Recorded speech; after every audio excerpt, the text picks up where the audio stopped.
नमस्कार दोस्तों, आपका एक बार फिर स्वागत है thewhitemirchi.com में। मंझावली के द्रोणा फार्म पर हम आए हुए हैं और इस फार्म को डेवलप करने वाले चौधरी रूप सिंह नागर जी से रूबरू हो रहे हैं।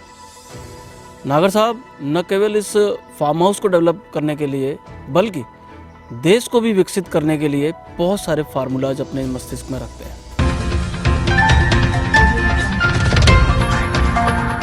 सर नमस्कार। नमस्कार जी। मैं ही जानना चाहता हूँ सर, देश जो है भारत कब तक सर विकासशील देश रहेगा, विकसित देशों में कैसे शामिल हो सकता है? मेरे हिसाब से ये देश बहुत जल्दी विकसित हो सकता है।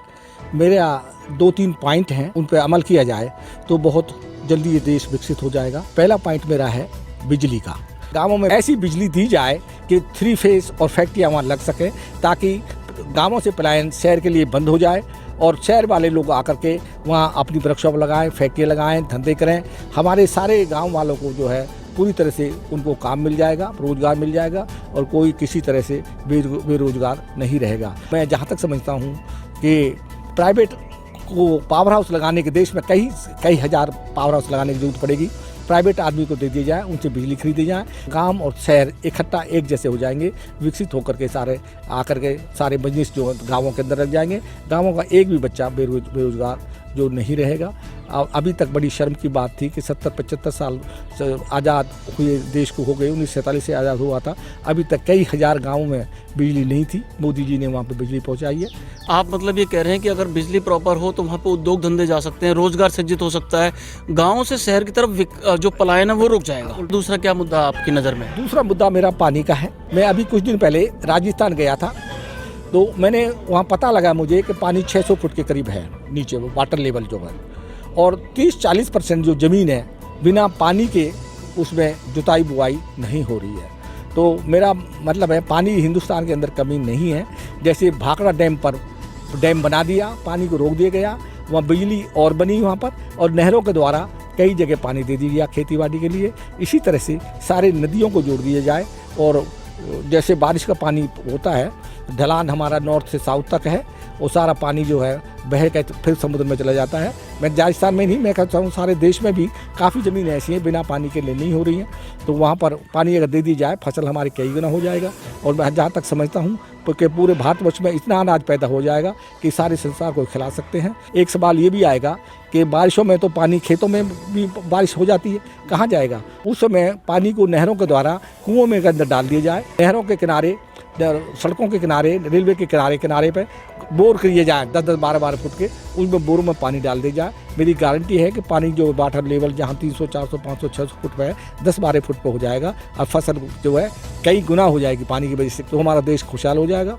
पहली तरह जैसे हमारे कहते थे हिंदुस्तान भारत सोने की चिड़िया था, फिर सोने की चिड़िया कहलाएगा। मेरा अगला सवाल ये है आपसे कि हमारे देश में स्वरोजगार को बहुत छोटी चीज़ माना जाने लगा है, जबकि हमारे देश में पहले तो स्वरोजगार क्या कहते हैं, स्वधंधे ही हुआ करते थे। जहाँ जहाँ सुकून है उसी में भी, जैसे 5वीं तक का है, एक कमरा जो है जो अपना जो लेबोरेटरी बना दी जाए, ITI टाइप का, वहीं सिखाया जाए। इसी तरह 10वीं तक है, वहाँ भी एक कमरा है, हमें इसी तरह से ITI टाइप का वहीं सिखाया जाए, हमें लेबोरेटरी बना जाए। और ऊपर जब 12वीं तक भी एक कमरा उसी स्कूल में, हर स्कूल के अंदर पूरे हिंदुस्तान के अंदर एजुकेशन के साथ एक पीरियड इनका भी ITI का भी लगा देना चाहिए। टेक्निकल जॉब ओरिएंटेड एजुकेशन हमें हर तरह से दी जाए तो हमारे बच्चे जो पूरी तरह से उनको नौकरी मिलेगी। 10वीं से 12 तक और ऊपर के हाई जॉब ओरिएंटेड एजुकेशन के हाथ के दस्तकार बनाया जाए, और 12वीं से ऊपर जो है LLB किए जाए, B.Ed किए जाए, डिप्लोमा किया जाए। तो हमारे बच्चे जो है सारे जाकर के अपने भी, जो जैसे आपने बताया अभी कि वो कुछ जानते नहीं तो क्या करेंगे, वो अपने काम सीख जाएंगे, अपना भी जॉब कर सकते हैं, अपना काम खोल सकते हैं और वो नौकरी भी कर सकते हैं। हमने सुना है, हमने पूछा कईयों को, भाई कितना पढ़ा लिखे? तो BA। तो कहते नहीं BA नहीं, मैं MA भी हूँ। हमने पूछा MA है तो कुछ जानता है? क्या जानता कुछ नहीं है, फिर तो MA ही है।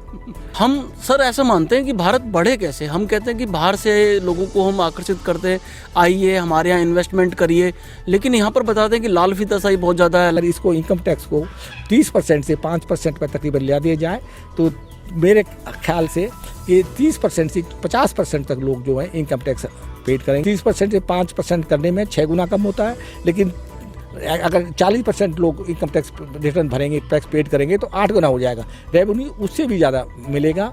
और इससे सबसे ज़्यादा फायदा ये होगा, कई लाख बाहर के व्यापारी इंडस्ट्री लगाने आ जाएंगे, दूसरे व्यापार करने आ जाएंगे, तो एक भी आदमी ऐसा नहीं रहेगा जिसको रोजगार नहीं मिलेगा। और पूरी तरह से जो देश हमारा जो पूरा तरक्की कर जाएगा। और बल्कि हमें बाहर के दूसरे देशों से इस तरह से और बच्चे या कुछ लोग मनाने पड़ेंगे हमारे यहाँ काम करने के लिए, और देश इतना पैसा आ जाएगा दूसरे देशों को भी ये अपने तरह से उनकी भी सहायता कर सकता है, दे सकता है, और तरक्की पूरी तरह से भारतवर्ष में बहुत ज़्यादा हो जाएगी और फिर दोबारा ये सोने की चिड़िया कहलाएगा।